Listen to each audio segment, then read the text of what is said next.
Well, hello there. This is your lonely old lady again. Um, Going to be talking about another day in the life of a lonely old lady. And we're going to talk about a little bit of things that I kind of do to just to keep busy and things that I want to do because I happen to like to try new things and I'm always trying new things. But I'm going to give you a little bit of background on this one. Um, when I was really little, and I was about 5 or 6 years old enough to have a library card. I wanted to be a ballerina.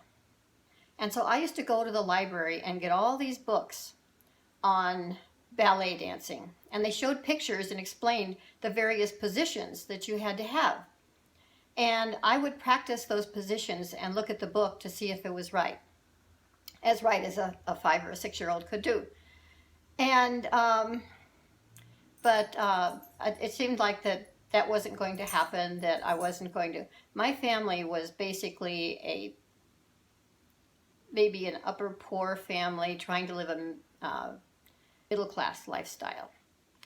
And so there were a lot of things that I wanted to do that I just couldn't do. And then when I got off that kick, I had friends that played the piano, and her sister played the accordion, and I wanted to play a musical instrument. And what I really chose was the accordion. I thought that would be kind of fun to do. I was a little bit older, and I asked my mom about it, and she said that they couldn't afford it. They couldn't afford to buy an accordion, and they couldn't afford the music lessons. And so I kind of abandoned that at that point in time. And my friend actually took me in and showed me a little bit about how to play the piano. And that was okay, but she wasn't like a real music teacher, and there wasn't time. It was just when we were kind of playing. And throughout my life, various things, we had a teacher that went through wanting to solicit flute lessons, and I begged and begged my mom to let me take flute lessons, but she couldn't afford a flute. And so all of these things were kind of disappointing to me. And finally, when I got into about junior high, the band director was going and saying that they needed more people for the band that wanted to play musical instruments. And so I went ahead and I asked my parents if it was okay if I joined the band. And all they said was that they couldn't afford a musical instrument, but the band of the school had musical instruments that were students could borrow. They didn't even have to pay to do it. They could borrow them and use those to learn how to play. And so my parents said, okay. So I went to school, and the band director asked me what I wanted to play, and what I wanted to play was a clarinet. It was small, easy to, and very lightweight. And he didn't have any clarinets for Lentz. And all he had was a violin and a trombone. And I remember my dad complaining about beginner violinists sounding horrible. So I decided to do the trombone, which he was equally upset about, because he said trombone players, when they first start out, they sound horrible. I said, I won't do this, I promise I'll practice. And I did, and I played for a couple of years until I got into high school, when it was almost impossible for me to take my trombone that I was borrowing from school home to practice, because I had to go home on a crowded bus, and the trombone was a little bit big along with my books. So I kind of gave up on that for several years. And so anyway, then fast forward to today at 75 years old. In our church, there was a piano teacher that decided to go on the internet. And he devised a way of playing a piano. It's mostly for people that just want to play for fun. They don't want to play in the church. They don't want to play, perform anywhere. Like me, I just want to play for fun, for my own amusement. And so he devised this type of a course where you don't really have to know how to read music. You just had to figure out the piano keyboard, which is really pretty easy. And he taught that in the books. And so I started practicing a couple of songs. I was doing really well, and then for some reason I just went into a depression, and I didn't practice for about a year or so. So I started it back up again. And so I've been practicing, they're mostly church hymns because he's a member of our church. So I've been kind of practicing a hymn called The Poor Wayfaring Man of Grief. And so I thought I would show you, I'm not super good at it yet. I still make a lot of mistakes, but I show you an idea of how this course works. And the book itself,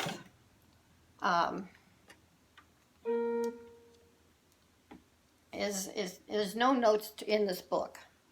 If I can get a close-up of this, they're just a series of, whether the note is an A, B, C, D, E, F, G, and they tell you whether you're going up or down, and you usually start around middle C, and he tells you about where middle C is. And then there's chords at the bottom that you learn how to play also, and they're fairly simple chords, so it's just keyboarding on the right hand and then learning how to play the chords. And so with a lot of practice, that really was pretty easy. I start out playing just the right hand so I can get the keys, and then I add the chords. So I am going to attempt to play for you this Poor Wayfaring Man of Grief that I have been working on for quite a while. And as you can see, I'm not wearing my regular glasses because in order to see this book at that distance, I have to have my glasses on and to be able to do that.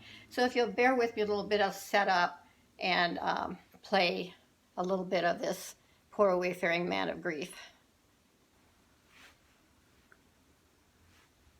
So kind of here goes nothing here. We're going to give this a try and see how it works out.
So that was after practicing it quite a bit and doing it, and it was pretty easy because you don't have to be able to read music, you don't have to figure that out, you don't have to have piano theory. It's just for people who just want to play for their own amusement, and a lot of people order it for their kids to see if their kids would be even interested in playing the piano before they give them real piano lessons where they learn all the theory and the notes and all that kind of stuff. So I think that it's a really good idea. I really love it. And I even went and bought the other books on the assumption that I'm going to continue practicing. So I'm going to show you what happens when I first start doing some of these things. So I'm going to go to a song that I haven't played very much and show you how choppy it can actually get in the beginning.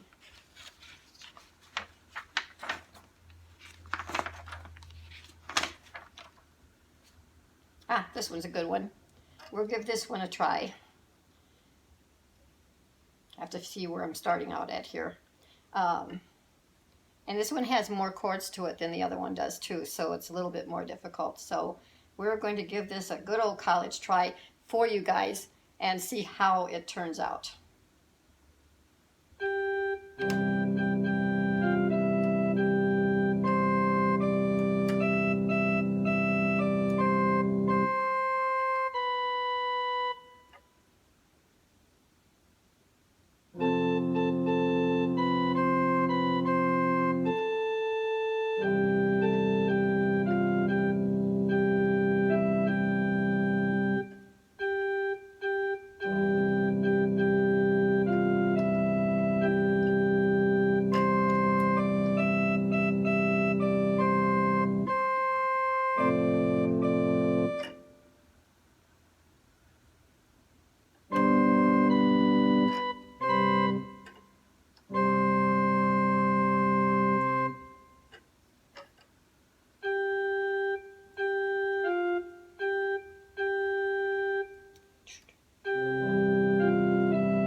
I've practiced this 2 or 3 times. I have a lot more practice to do before I can play it anywhere near smoothly. But it just gives you an idea of things that you can do that don't take a lot of money, and all I have is this little keyboard. And the reason it has an organ sound is I don't like the piano sound on this little keyboard that I have, and I've had it for a long time and just haven't done anything with it. And so all you have to do is get, you can buy a used keyboard somewhere. You can go to and see if you can find one at the DI or it's Salvation Army or something, and then order this course, which really doesn't cost very much money. If you order the first course, it's not very expensive, but it's got quite a few hymns in here, and it's fun to play it. And when you sit there and you're sitting watching TV and you start to get circles around your eyes, you're going to wonder what else am I going to watch? This is getting a little bit boring. And TV does get a little bit boring after a while, just sitting on your butt doing not much of anything. And so anyway, so you can do something like this, and it's fun, to make the progress, and it's just for you. And if you want to play for your family, that's great too.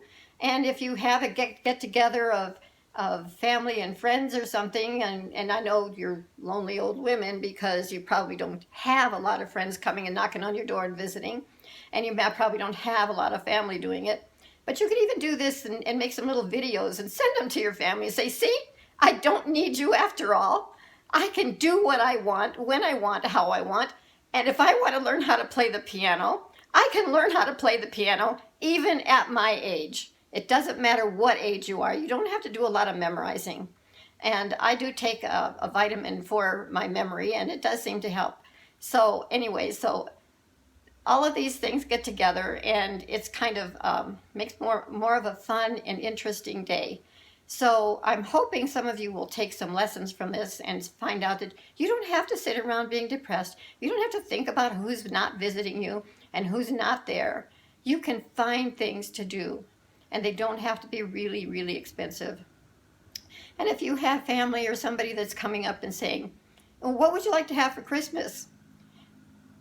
Bowl them over and tell them you'd like to have one of these little keyboards so that you can learn how to play the piano.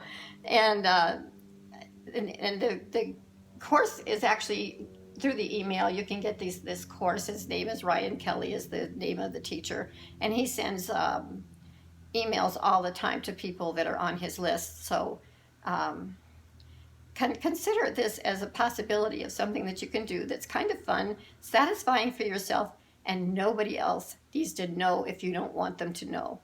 And if you do, you can bowl them over and show, this is what I can do. And I didn't start it until I was 75, 80, 90, however old you are. You're never too old to learn a new thing. So this is another day in the life of a lonely old lady. And until the next time, I'll talk to you later. Bye now.